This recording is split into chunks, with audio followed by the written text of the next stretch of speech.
Halo viewers, susah napas gara-gara hidung mampet tentu bikin gak nyaman banget ya. Apalagi kalau mampetnya pas lagi tidur. Jadi kesel sendiri tuh gara-gara kebangun terus. Nah, biar napas cepet plong dan aktivitas nggak keganggu lagi karena hidung mampet, ada nih beberapa cara cepat dan tepat buat ngatasinnya. Mau tahu caranya? Yuk, langsung aja cari posisi duduk yang nyaman karena abis ini saya bakal kasih tahu caranya di video berikut ini.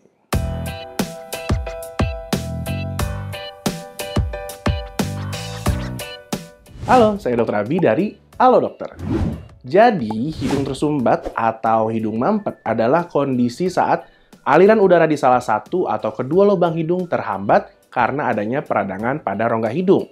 Bisa juga karena adanya penumpukan lendir atau kelainan pada tulang hidung. Nah, ada beberapa penyakit yang bisa menyebabkan hidung mampet nih. Yang pertama ada penyakit akibat infeksi virus, bakteri, ataupun jamur. Contohnya influenza, sinusitis bakterial, ataupun COVID-19. Lalu yang kedua ada alergi bahan atau zat tertentu yang dikenal juga dengan rinitis alergi. Next, yang ketiga, sumbatan akibat benda asing yang nggak sengaja masuk lubang hidung atau dikenal juga dengan istilah corpus alienum. Lalu yang keempat, bengkoknya tulang hidung akibat bawaan dari lahir atau cedera yang dikenal juga dengan istilah deviasi septum. Biasanya, jika disebabkan oleh infeksi atau alergi yang sampai menimbulkan peradangan, hidung mampet bisa diikuti dengan gejala lain nih, seperti hidung berair, sakit tenggorokan, terus batuk, hidung gatal dan bersin, nyeri di pipi atau dahi, sakit kepala, hilangnya penciuman, hingga demam.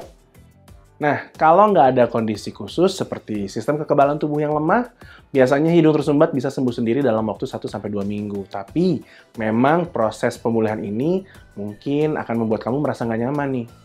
Makanya agar hidung mampet lebih cepat membaik, saya mau ngasih beberapa tips nih. Tapi sebelum saya kasih tipsnya, saya mau ngasih tahu kalau kamu merasa hidung mampet yang kamu alami sudah sangat mengganggu, cuman kamu belum sempat pergi ke dokter, kamu bisa berkonsultasi dulu dengan dokter via chat lewat aplikasi Halo Dokter. Lewat aplikasi ini, kamu bisa chat dengan dokter umum maupun dokter spesialis sepuasnya untuk menyampaikan semua keluhan kamu. Tanpa nunggu lama, dokternya bakal balas chat kamu kurang dari 2 menit. Bahkan kalau emang perlu, dokternya juga bisa meresepkan obat yang secara langsung bisa kamu tebus lewat fitur Halo Dokter Shop. Obatnya akan diantar langsung ke tempat kamu kurang dari 2 jam. Praktis banget kan? Jadi untuk menikmati semua layanan dan kemudahannya, abis nonton video ini, yuk download aplikasi Halo Dokter di Google Play atau App Store. Oke, saya lanjutin ya informasi yang tadi saya mau sampaikan. Jadi ada beberapa cara sederhana yang bisa kamu lakukan untuk mengatasi hidung mampet.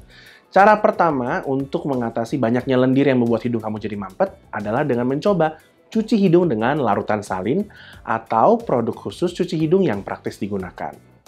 Nah, cairan maupun alat untuk mencuci hidung tersebut bisa kamu dapatkan di apotek ataupun di toko obat terdekat. Cara yang kedua, kamu bisa kompres hangat pipi atau dahi, atau kamu juga bisa tuh mandi air hangat. Nah, uap hangat saat mandi air hangat diketahui bisa membantu melegakan pernapasan. Cara yang ketiga, kamu bisa perbanyak minum air putih dan makan makanan berkuah seperti sup, terutama jika hidung mampet yang kamu alami juga disertai dengan sakit tenggorokan. Berikutnya cara yang keempat, gunakan bantal tambahan agar posisi kepala jadi lebih tinggi, sehingga lendir tidak menyumbat hidung kamu. Terus, kalau perlu dan jika hidung tersumbat disebabkan oleh flu, kamu juga bisa tuh minum obat pereda gejala flu yang dijual bebas. Biasanya, obat tersebut mengandung dekongestan yang bisa melegakan pernapasan. Nah, kalau sudah melakukan berbagai cara tadi tapi hidung tersumbat nggak kunjung mereda juga, maka mungkin kamu perlu mewaspadai beberapa kemungkinan penyakit atau kondisi berikut ini nih. Pertama, sinusitis kronis, yaitu radang pada rongga sinus yang sudah berlangsung lama. Kemudian yang kedua, polip hidung, yaitu pertumbuhan jaringan di lapisan dalam hidung yang salah satu pemicunya adalah peradangan yang terjadi terus-menerus. Yang ketiga, ada deviasi septum atau bengkoknya tulang hidung yang bisa terjadi akibat cedera maupun kondisi bawaan. Lalu yang keempat, peradangan pada pembuluh darah di hidung yang bisa disebabkan oleh kondisi tertentu seperti sindrom Churg-Strauss atau granulomatosis Wegener. Oleh karena itu, kalau kamu ngalamin hidung tersumbat yang makin parah atau cukup lama, misalnya lebih dari 2 minggu, jangan tunda untuk memeriksakan diri ke dokter, supaya penyebabnya bisa diketahui, penanganannya juga bisa disesuaikan dengan kondisi yang kamu alami. Nanti kalau sudah sembuh dari hidung tersumbat, ada satu lagi nih yang kamu perlu tahu, yaitu gimana cara mencegah kekambuhannya. Ada beberapa cara nih, saya kasih tahu ya. Yang pertama, kenali dulu apa yang jadi pemicunya. Misalnya kalau hidung tersumbat muncul saat kamu terpapar debu, asap, atau bulu hewan, sebisa mungkin hindari zat dan bahan pemicu tersebut. Kalau bisa gunakan masker. Yang kedua, kalau penyebabnya adalah bengkoknya tulang hidung, maka satu-satunya cara untuk mencegahnya adalah melakukan perbaikan atau reposisi tulang. Kalau yang ini memang harus ke dokter ya. Yang ketiga, ini sederhana tapi penting banget, yaitu jangan lupa untuk selalu cuci tangan dengan sabun dan air mengalir setelah beraktivitas, sebelum makan, dan setelah menggunakan toilet.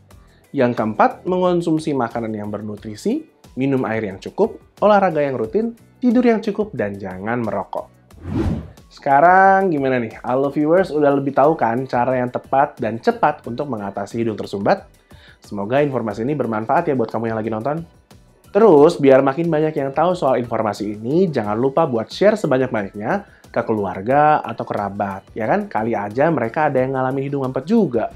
Oh ya, jangan lupa buat subscribe YouTube channel Halo Dokter biar kamu nggak ketinggalan beragam informasi kesehatan terbaru.